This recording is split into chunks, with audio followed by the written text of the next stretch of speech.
Welcome. Welcome to Seattle University, and thank you for joining us today, this afternoon. I just want to begin by, I want to thank Brad Smith and Microsoft for their support of this gathering and of this effort generally. We're very grateful to them. Just delighted to welcome you to our campus. I don't know if this is your first time here, but you're very welcome, and we're excited to be hosting this vitally important and timely topic on ethics and technology, and with a focus on artificial intelligence. And that timeliness is only underscored by President Biden's meetings in the Bay Area earlier this week. Of course, I think we can all agree that he should have come to Seattle to have that conversation. Arthur C. Clarke once said that any sufficiently advanced technology is indistinguishable from magic. And I think applying that standard, I think it's fair to call the current state of the art in generative AI and advanced technology. And the developments in this field over the past year have been remarkable, and the product does, at least for the moment, have this feeling from time to time of magic.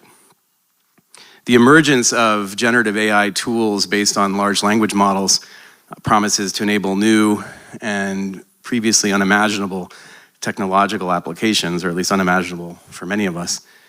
Even for those of us who have been skeptical of this technology in the past, and I count myself among those, these recent developments have forced us to take note. And the capability of text generators and image generators are undeniably impressive. And I think they go well beyond what even some of the more aggressive AI boosters thought was likely a few years ago. At the same time, these new technologies, with their reliance on massive data sets scraped from information available on the internet, raise a whole host of ethical, legal, epistemological, and aesthetic questions that demand sustained attention and inquiry. Should the companies deploying these large language models for profit have to pay royalties to the authors of any copyrighted works included in the data from which their large language model has been assembled and on which its AI engines have been trained?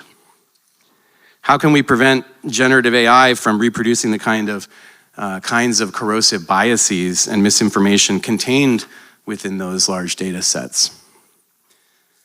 Are the prose and images produced by the mechanisms employed within these AI tools actually creative works, or are they merely derivative and mediocre? Can the success of generative AI chatbots at mimicking human language teach us things about human language and cognition? Why is it harder to get a computer to drive a car than it is to get it to write a bland essay or pass the bar exam? And what does that say about the value we place on human beings' ability to write essays or pass bar exams? With our aggregation of disciplines and our commitment to exploring the edges of knowledge and fearlessly pursuing the truth, universities are the exact place to explore these sorts of questions. And with our focus on wedding knowledge and wisdom, technical expertise, and enduring values, Jesuit universities are especially well positioned to do that. At the same time, even as AI generates new fields of study, it has the potential to disrupt settled practices in higher education and the learned professions. It requires us to rethink, or may require us to rethink, traditional teaching and learning models, raises important questions about academic integrity. For many people working in higher education, this disruptive potential has become a source of great anxiety. Over the past few months, I've read and heard numerous expressions of things kind of bordering on despair by academics who perceive in this technology an existential threat to our work in higher education. I'm more sanguine about the resilience of our institutions, but whenever I'm feeling worried, I go out for a drive. And by go out for a drive, I don't mean a relaxing trip down a mountain highway in the North Cascades. I mean, I take my Tesla out on the streets of Seattle and activate full self-driving mode. And although the experience may be stress-inducing for a whole host of different reasons, it always has the effect of reaffirming my faith in the amazing abilities of flesh and blood human beings. More seriously, though, while disruption is always stressful, universities collectively have seen countless disruptive and transformative technologies over our 1,000-plus year history. From the printing press to the steam engine to the computer, higher education has always adapted to transformative technologies and radically new modes of production. These new technologies may disrupt subtle ways of doing things, of producing things, but they always also generate new objects of study, new opportunities to enhance student learning experiences, and new ways to impart the most important skills necessary for our student success in the face of rapidly changing contexts.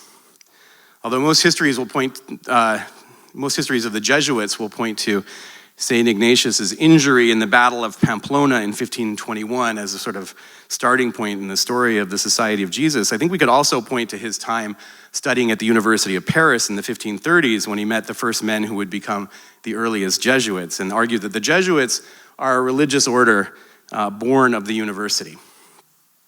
And there's no question that Jesuits have long been known for the universities they have created.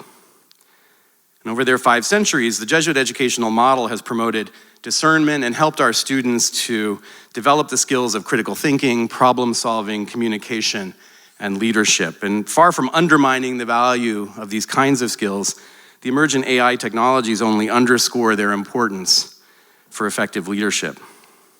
But what AI technologies do undermine are our settled and unreflective assumptions about what kinds of training our students require. And the world faces numerous great and even existential challenges like sustainability, economic inequality, communal conflict, and distrust in institutions that collectively undermine faith in democratic norms. And new AI technologies will not by themselves solve any of those challenges. In fact, it may make many of them even worse. As new AI technologies proliferate and continue to grow in capability, they will provide useful tools that critical thinkers can deploy to confront these challenges, including the new challenges that AI itself generates. And it will fall to institutions of higher learning like Seattle University to train future leaders who can understand and manage these new technologies by developing, implementing, and managing policy for responsible use grounded in ethics and in service of humanity. Navigating this challenging future will require leaders who are informed, innovative, and creative, and who can understand and effectively wield the kinds of tools that generative AI will make available. Leaders who will approach these challenges with discernment and integrity guided by enduring values. And successfully achieving this ambitious goal of educating such leaders requires institutions like Seattle University that recognize our responsibility to produce just these kinds of ethically grounded leaders.